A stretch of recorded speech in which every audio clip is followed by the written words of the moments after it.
మహోన్నతుడు మహాగణుడైన స్తోత్రాలు చెల్లిస్తున్నాం ప్రభా.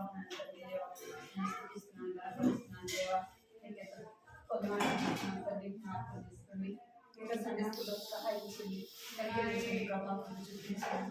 వాళ్ళ ద్వారా వాళ్ళ పిల్లల మీరు మాట్లాడదు ప్రభావం, పిల్లల వారు చేస్తారు భయం ప్రభావం కలిగి చూపించుకుంటుంది.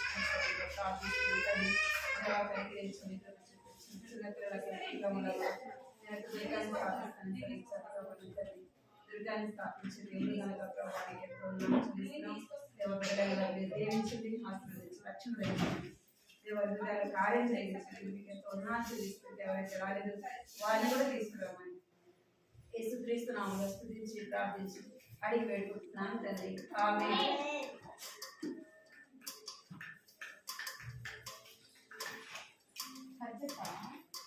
పాట పడతారు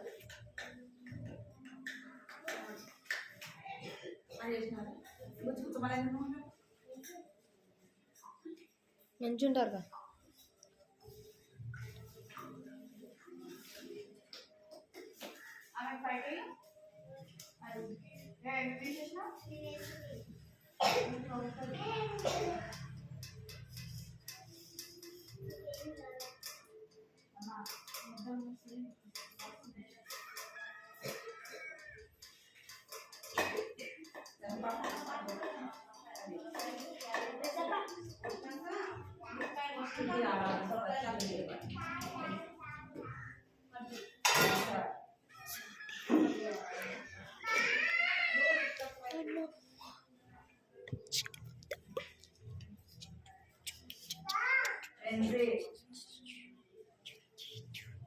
నేను రోజు కొత్తగా చేస్తున్నాను.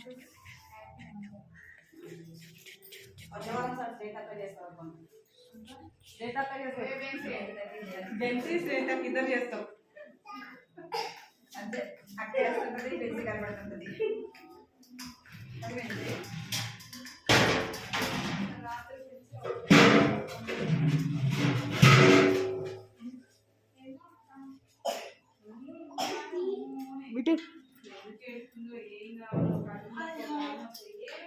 నా పెన్ను ఉందాడా? ఆడేట్ ఆడేట్ ఆడేట్ ఆడేట్ లబరేట్ వద్దు బిట్టు తీసుకో.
మళ్ళీ పాడదాం. మళ్ళీ పాడిన పాటలు పెన్సినా పెన్సిల్ బొమ్మ చూపిస్తారా? తమ్ముడే పెడుతున్నాడు పెన్సి దానికి బొమ్మ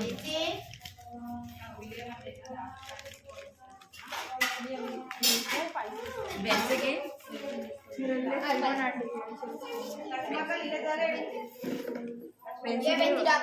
బెన్స్కి వాటర్ మిలన్ వద్దులే, ఇంట్లో ఉంది కదా. మా ఇంట్లో పెద్ద వాటర్ మిలన్ ఉంది, నీళ్ళే వద్దా?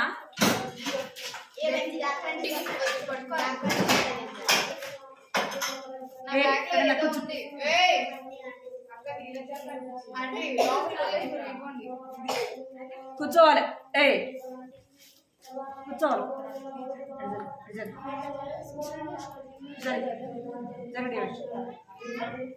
మందిరా అక్కడ కూర్చో.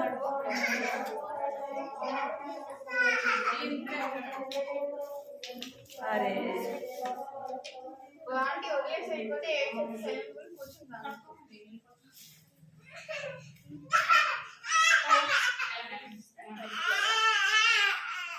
పెన్సిల్ నీకు 5 స్టార్ చాక్లెట్ వద్దా? వద్దా చాక్లెట్ వద్దా? చాక్లెట్ చాక్లెట్ వద్దా? చాక్లెట్ వద్దా? చాక్లెట్ చాక్లెట్ వద్దా?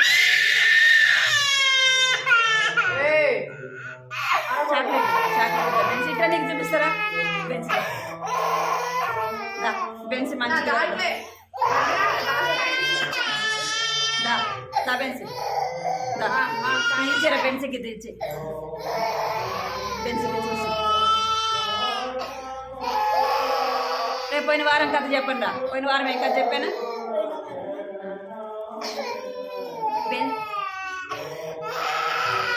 కథ ఏం చెప్పాను రా పోయిన వారము? పొల్లని నోట్లు పెట్టుకున్నాను హనుమంతుడికి కథ.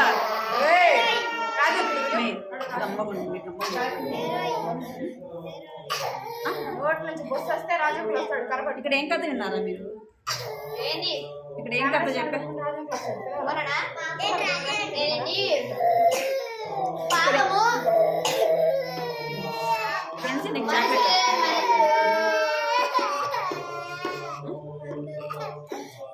మీరందరూ మీరు ఎందుకు ఎవరు లోకంలో వాళ్ళిద్దరు ఒక దగ్గరికి కూర్చున్నారు, వీళ్ళిద్దరు ఒక దగ్గరికి కూర్చున్నారు, వాళ్ళిద్దరు ఒక దగ్గరికి కూర్చున్నారు? ఏంది మీకు అసలు భయం ఉందా లేదా? ఏ రుచి సరికూర్చో, సరిగ్గా జరుగుతో. ఏ బెంచ్ కూర్చోండి, ఇక్కడ కూర్చో. ఎట్ట కూర్చోలేదు, అలా అట్ట కూర్చున్నా. పోయిన వారం ఏం కథ తిన్నా గుర్తులేదు ఎవరికి? రే అది ఇచ్చే నా అది పెట్టి పక్కన పెట్టేసి పెన్సిల్ ఇట్లా ఇటు కూర్చున్నా.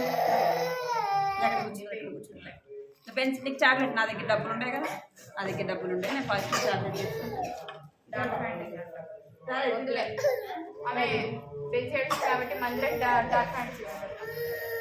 పెన్సిల్కి చాక్లెట్ సండే స్కూల్ అయిపోయినాక చాక్లెట్ ఇస్తాను.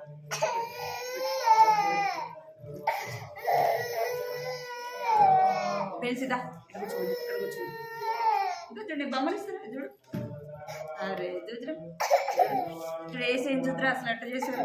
అమ్మో చూద్దరా, ఇక్కడికి రా, ఇక్కడికి రా, దాడుకొచ్చుద్దరా. దా ఇక్కడికి రా.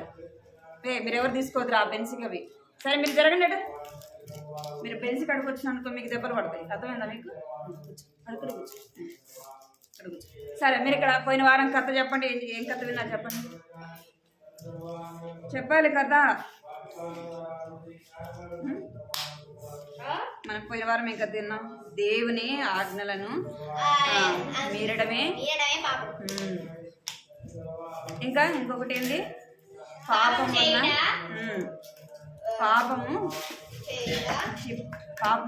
పాపంలో ఉన్న వారు ఏం పడతారంట? పట్టుకుంటు జరగదేవి వాళ్ళు కొడదాం, వాళ్ళు కొడదాం. ఫోన్ కొంచెం పెట్టు,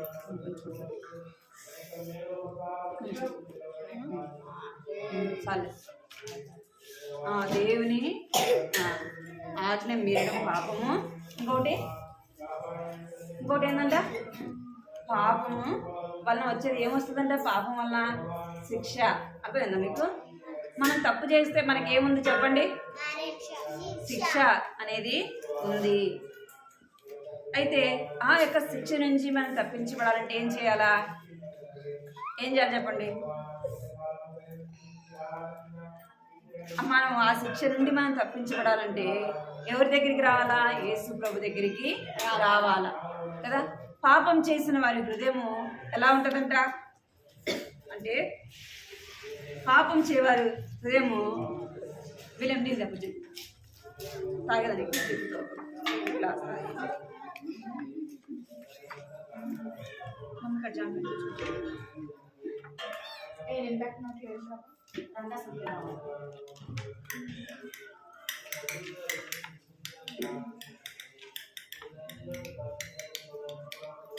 చూడండి.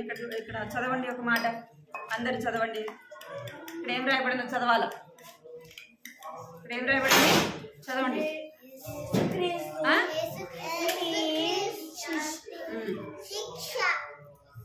యేసు క్రీస్తు ఈ శిక్ష నుండి మనలను రక్షించగలడు. ఎవరు రక్షిస్తారంట అంటే యేసు ప్రభువే మన పాపం నుండి మనలను విడిపించువాడు, మన పాపం నుండి మనను రక్షించువాడు. మన హృదయం పాపం చేసిన వారి హృదయం ఎలా ఉంటుందంటే ఎలా ఉంటుంది? ఇక్కడ మనం పోయిన వారం చూసాం కదా. ఇక్కడ ఏముంది? ఒక బాటిల్ ఉంది. బాటిల్ అందు ఎట్లా ఉంది చూడడానికి? పైకి ఎంతో బాగా ఉంది కదా, ఎంతో నీట్గా శుభ్రంగా. అదే బాటిల్ ఇక్కడ ఎట్లా ఉంది? చెత్తతో ఉంది. మనం పైకి చూడడానికి ఎలా ఉంటామంటే బాగా ఉంటాం, మంచిగా స్నానం చేస్తాం, మంచి బట్టలు వేసుకుంటాం కదా. మన హృదయం ఎలా ఉంది? మనం ఎలా ఉంటామంటే పైకి చూడటానికి బాగుంటాం, కానీ అయితే మన హృదయం ఎలా ఉంటుందంట? చెత్తతో నింపబడి ఉంటుంది. చెత్త వేసే చోట ఏం వాసన వస్తుందో చెప్పండి? దీంట్లో పెట్టుకోవచ్చు. మనము చెత్త వేసేది ఎట్లా ఉంటుంది? మీరు ఏం చేస్తున్నారు అసలు? ఏం చేస్తున్నారు?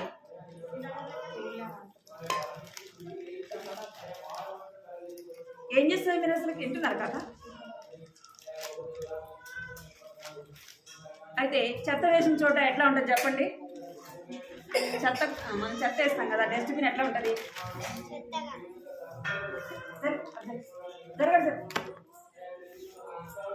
ఎట్లా ఉంటుంది అంటే ఆ చెత్త వేసేది ఎట్లుంటుంది అంటున్నా? సెంటు వాసన వస్తుందా? దుర్వాసన వస్తుందా? చెత్త వేసే దగ్గర మనం కూర్చోగలమా? కొద్దిసేపు నిలబడగలమా? కొద్దిసేపు నిలబడలేము కదా.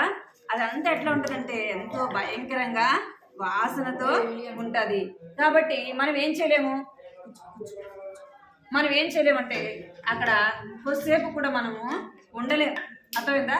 కొద్దిసేపు కూడా మనం అక్కడ కూర్చోలేము. ఎందుకు అంటే అంత వాసన కదా. మన హృదయం కూడా ఏ వాసనతో ఉందంట? ఏ వాసనతో ఉంది చెప్పండి? అంటే ఏ వాసనతో ఉంది? కూర్చోబెట్టి సన్న దగ్గర ఏ వాసనతో ఉంది అంటే పాపం అనే దుర్వాసనతో ఉంది. మన హృదయం ఏ వాసనతో ఉందంట? పాపం అనే దుర్వాసనతో ఉందన్నమాట. మన హృదయంలో ఏముందంటే పాపం ఉంది కదా. ఆ పాపము ఏ వాసన వస్తుందంట? ఏ వాసన వస్తుంది? చెడు వాసన వస్తాం. మనలో ఉన్న చెడు అంతా పోవాలంటే, చెడు వాసన పోవాలంటే ఏం చేయాలి? చెప్పండి? యేసయ్య దగ్గరికి రావాలి. యేసయ్య నేను పాపిని. ఇక్కడ వినాలి మీరు. యేసయ్య నేను పాపిని, నా పాపాలు క్షమించండి, నీ రక్తంతో నా పాపాలు కడగండి అని మనం ఎవరిని అడగాలంటే యేసయ్యని అడగాలి. అందుకే 1 యోహాను రాసిన పత్రికలో 1వ అధ్యాయము 7వ వచనంలో రాయబడింది. ఏం రాయబడిందంటే యేసు రక్తము ప్రతి పాపం నుండి మనల్ని ఏం చేస్తుందంట? ఏం చేస్తుంది? ప్రతి పాపం నుండి మనలను పవిత్రులుగా చేస్తుంది. ఏం చేస్తుందంట? మన యొక్క ప్రతి పాపం కూడా యేసు ప్రభు యొక్క రక్తము మనలను పవిత్రులుగా చేస్తుంది, పరిశుద్ధులుగా చేస్తుంది.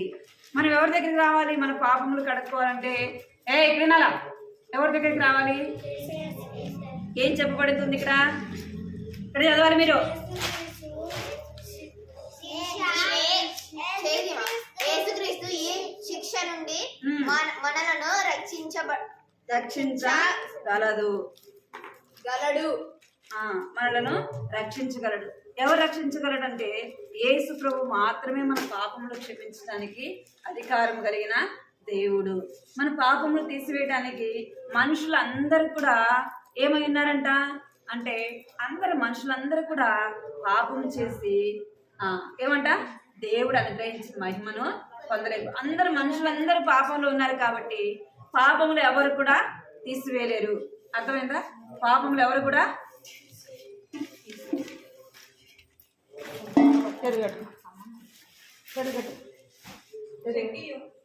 చేతులు కట్టాలి.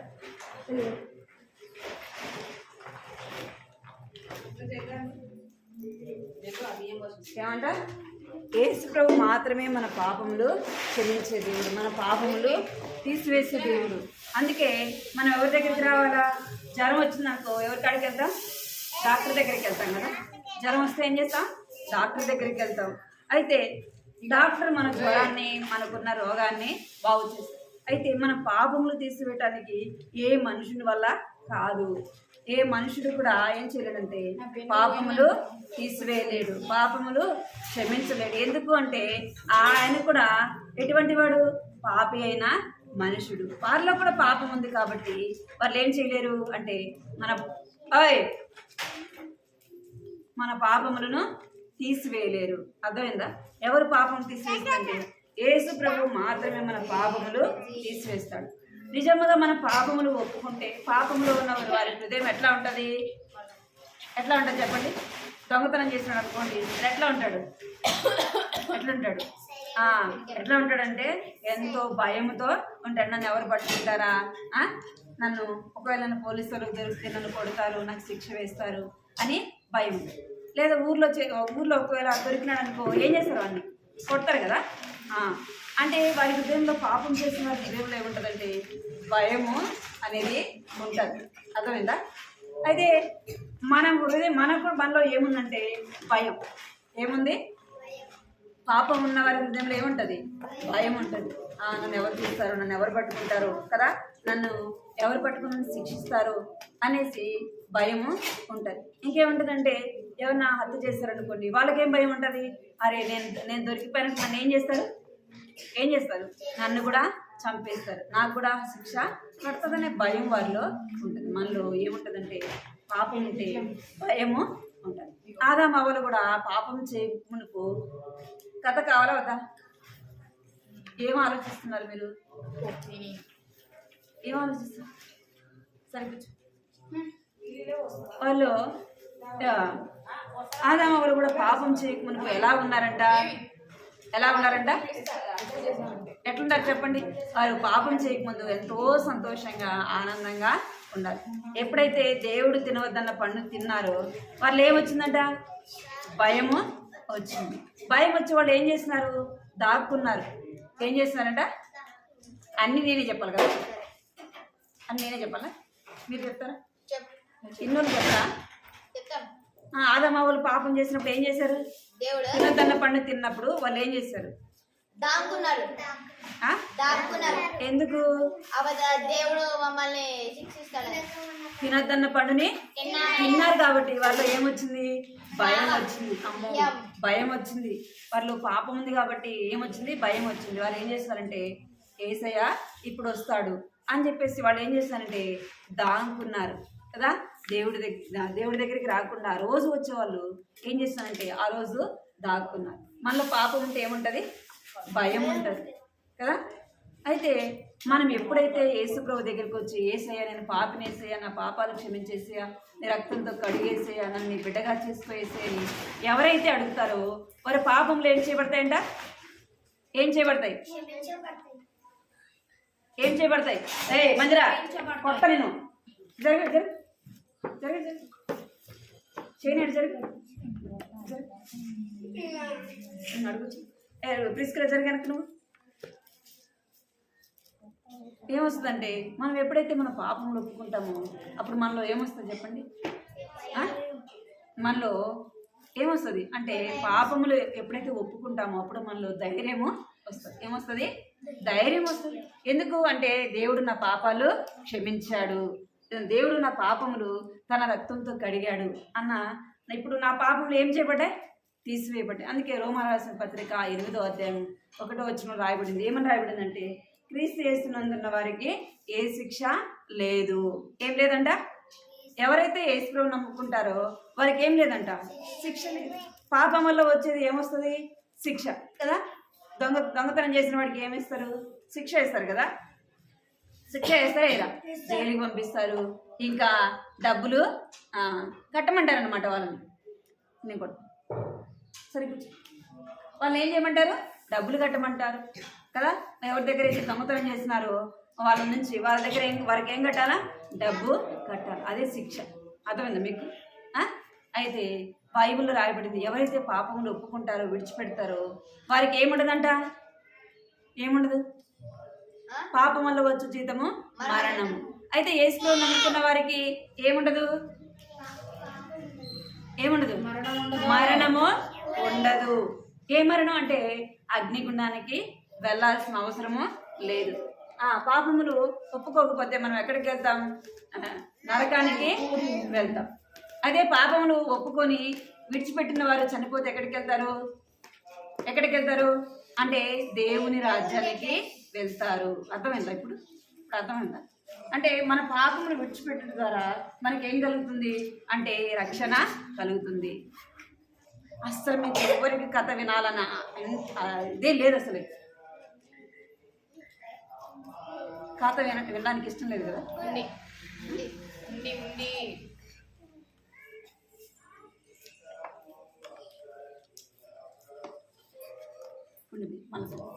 అంటే మన పాపములు ఒప్పుకొని దేవుని దగ్గర విడిచిపెట్టాలి. ఏం చేయాలంట? పాపములు ఒప్పుకొని మన పాపములు ఒప్పుకుంటే ఆయన ఏం చేస్తాడంటే మనలను, నిన్ను, నన్ను ఏం చేస్తాడు? రక్షిస్తాడు. ఏం చేస్తాడు ఆయన? ఏం చేస్తాడంటే మనలను రక్షిస్తాడు. అర్థమైందా? ఆయన ఎవరు రక్షించేది మన పాపముల నుండి అంటే ఎవరు? యేసుక్రీస్తు. ఆ శిక్ష నుండి, మనకు వచ్చే శిక్ష నుండి తప్పిస్తుంది. ఎందుకు అని మనం గుర్తు చేసుకుంటే, మన జ్ఞాపకం చేసుకుంటే ఏం చెప్పబడింది? మన పాపముల కొరకు ఎవరు చనిపోయారు? యేసు ప్రభు చనిపోయారు. అందుకే మనం యేసు ప్రభు దగ్గర మన పాపములు ఒప్పుకోవాలి. ఎందుకు అంటే మన పాపముల కొరకు ఆయనే చనిపోయాడు. మన పాప శిక్ష అంతా ఎవరి మీద వేయబడింది అంటే యేసు ప్రభు మీద వేయబడింది. మీరందరూ మరి యేసు ప్రభు నమ్ముకున్నారా? అందుకే ఎంతగా ఇంట్రెస్ట్ గా కథ వింటున్నారు కదా, పాటలు పాడుతున్నారు, చెప్పింది చెప్పినట్టు చేస్తున్నారు కదా. మీరు నిజంగా మారు మనసు పొందకపోతే ఈ రోజు వరకే మనది, రేపు ఏం జరుగుతుందో మనకి తెలియదు. తెలుసా ఎవరికన్నా? సాయంత్రానికి ఏం జరుగుతుందో తెలుసా అంటే నీకు, నాకు, ఎవరికి కూడా తెలియదు. మనకు మరణం ఎప్పుడు వస్తుందో తెలియదు. కనుక మరి ఏం చేయాలా? సమయం ఉన్నప్పుడే యేసయ్యా నేను పాపిని, యేసయ్యా నా పాపాలు క్షమించేసయ్యా, నన్ను నీ రక్తంతో కడుగేసయ్యా, నీ బిడ్డగా చేసుకోవేసయ్యని ఎవరిని అడగాల? యేసు ప్రభుని అడగాలి. అర్థమైందా? యేసు ప్రభు దగ్గర మన పాపాలు ఒప్పుకుంటే ఏమొస్తుందంటే ఇక్కడ చదవండి ఎవరన్నా. నూతన ప్రభావం నూతన శక్తి ఏమొస్తుందంట? నూతన ఆత్మ, నూతన ప్రభావం. నూతన ప్రభావం అంటే ఏంటి? నూతనమైన జీవితాన్ని దేవుడు ఇస్తాడు. ఏమిస్తాడంట? నూతన జీవం. ఏమిస్తాడు దేవుడు? నూతన జీవం. నూతన జీవం. నూతన జీవం అంటే ఏంది? కొత్త జీవితం. కొత్త జీవితం కదా. కొత్త జీవితం ఎలాగొస్తుందంటే మారు మనసు అనేది మనలోకి వస్తుంది. అర్థమైందా? ఏమొస్తుందంట? మారు మనసు. మనకి మారు మనసు వస్తుంది. మారు మనసు అంటే ఏంది? మారు మనసు యేసుక్రీస్తు నమ్మి తన పాపాలు తొడిగి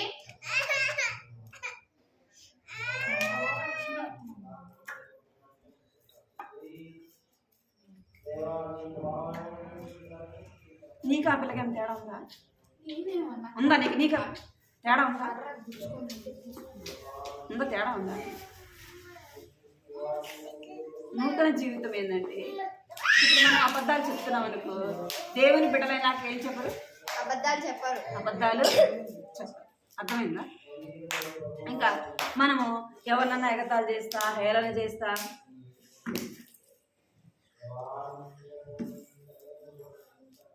ఇంకా మనము ఎవరన్నా హేళన చేస్తుంటాం కదా. కొంతమంది పిల్లలు ఏం చేస్తుంటారు, ముందు వెళ్తా ఉంటే ఎగతాళి చేస్తూ ఉంటారు. పొట్టిగున్నాడు, నల్లగున్నాడు కదా, ఇంకేం చేస్తారు, వాడు డ్రెస్ చూడరా ఎంత అని ఎన్నో విధాలుగా ఏం చేస్తారంటే హేళన, ఎగతాళి చేస్తాం. నిజముగా దేవుని బిడ్డలు చేస్తారా? మనం మారు మనసు పొందితే, ఒకవేళ ఇప్పుడు మనం ఆ పనులు దేవుడు నమ్ముకోకుండా అలాంటి పనులు చేస్తే, దేవుడు నమ్మిన తర్వాత మారు మనసు పొంది నాకు ఏం చేయము, మనము అలాంటివి ఎప్పుడు కూడా చేయము. అబద్ధాలు చెప్తున్నాం అనుకో, దేవుడు నమ్మక మునుపు మనం అబద్ధాలు చెప్పినాం, దేవుడు నమ్మిన తర్వాత చెప్తాం అబద్ధాలు.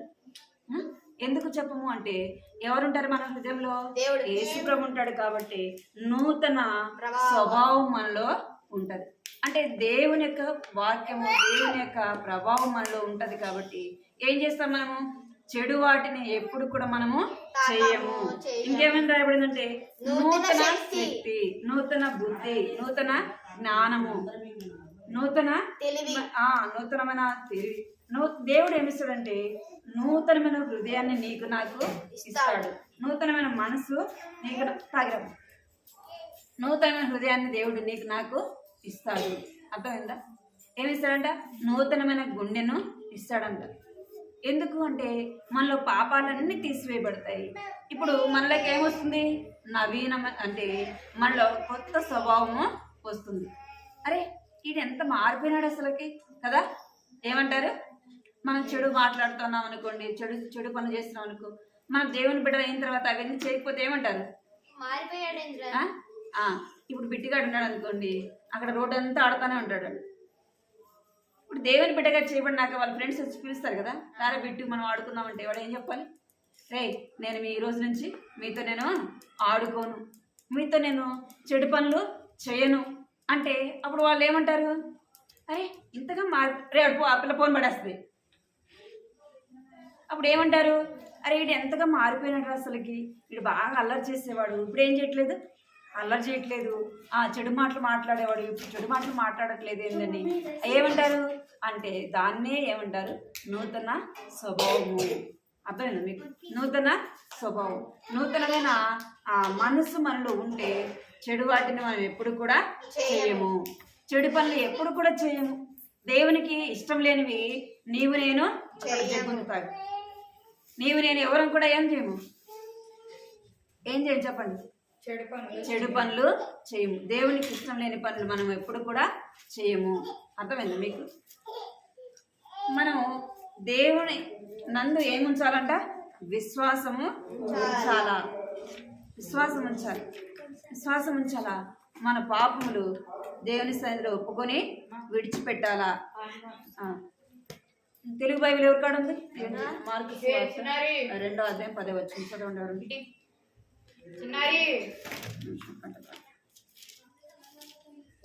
మార్కు సువార్త 2:10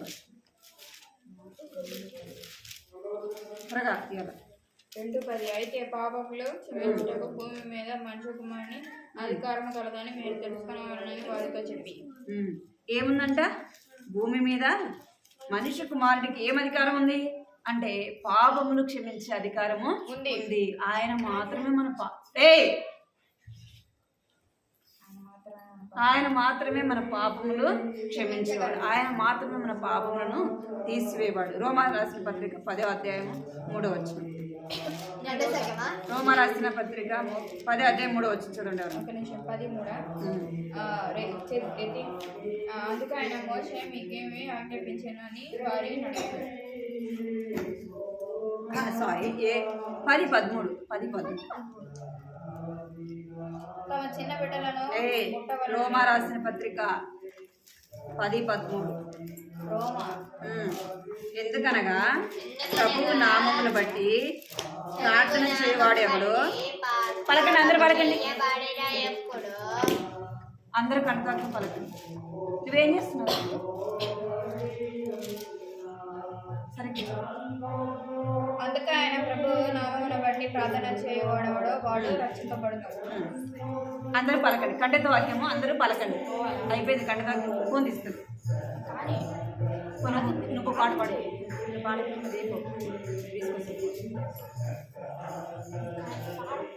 కంటెతో వాక్యము ఎందుకనగా పలకండి. ఎందుకనగా ప్రభు నామమును బట్టి ప్రార్థన చేయవాడు ఎవడు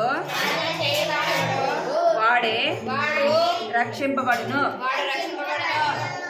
మోకరించండి. ప్రార్థన చేద్దాం. మోకరించాలా? మోకరించండి. మీకు రేపు నుంచి మైక్ పెట్టుకోవాలి. మోకరించండి. ప్రార్థన కృపా ప్రేమగల తండ్రి, జీవగల దేవా, నీ వారి పదాలు కొందనాలు స్తోత్రాలు చెల్లిస్తున్నాను తండ్రి. నమ్మకమైన దేవుడు, నమ్మదగిన దేవుడు ప్రభావ ఇంతవరకు కూడా మీరు తోడుగా ఉండొచ్చు. మీకు ఎంత వందనాలు స్తోత్రాలు చెల్లిస్తున్నాను తండ్రి. కాలంలో మీరు తోడుగా ఉండొచ్చారు అంటే వాక్యాన్ని బట్టి వందనాలు చెల్లిస్తున్నారు. రోమారాసిన పత్రిక 10:13 ప్రభావ ఎవరైతే దేవాలన ఎవరైతే నాన్న ప్రభు నామంలో ప్రభావం ప్రార్థన చేసినట్టు వాడి రక్షణ పొందుతాడని సెలవిచ్చారు. ప్రభావ అందరి బట్టి కొందనాలు స్తోత్రాలు చెల్లిస్తున్న బిడ్డలకు రక్షణ దయచండి. మారు మనసు పాప క్షమాపణ దయచండి. నా వాక్యాన్ని హృదయంలో భద్రపరచుకుంటూ సహాయం నీరు గట్టి పలిపించండి. మీకు ఎంతో వందనాలు చెల్లించుకుంటూ యేసుక్రీస్తు నామంలో స్తుతించి ప్రార్థించి అడిగి వేడుకుంటున్నాం తండ్రి. ఆమేన్.